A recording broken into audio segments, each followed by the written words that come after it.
Al Gran Premio Internazionale di Venezia il Leone d'Oro per meriti professionali è stato assegnato a Filippo Yiannakopoulos, amministratore unico di Media Nord-Est, primo gruppo editoriale del Nord-Est.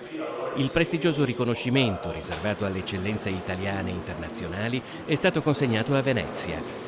Filippo Yiannakopoulos lo ha dedicato a tutti coloro che nelle televisioni del gruppo lavorano per offrire quotidianamente un'informazione che in questi anni ha sempre più assunto il valore di un servizio pubblico imprescindibile per il territorio. Un impegno riconosciuto dai telespettatori. Col 57% dell'ascolto di tutte le TV locali del Nord-Est, l'Auditel certifica indiscutibilmente Media Nord-Est come leader assoluto nel panorama televisivo veneto.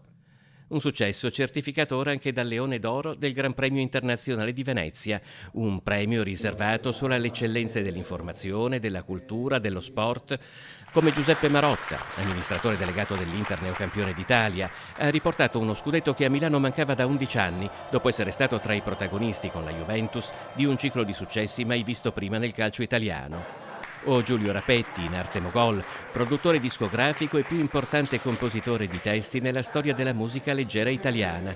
Non solo per Lucio Battisti, le canzoni di Mogol hanno venduto 523 milioni di dischi, collezionando 151 numeri 1 nelle classifiche di mezzo mondo. E Media Nord-Est, l'informazione a ciclo continuo, come è avvenuto con la pandemia o le dirette straordinarie per la tempesta Vaia, le celebrazioni di Sant'Antonio da Padova, l'acqua alta che ha flagellato Venezia nel 2019, la voce dei cittadini e ai cittadini, la tradizione e l'innovazione, una storia che da oggi è anche da Leone d'Oro.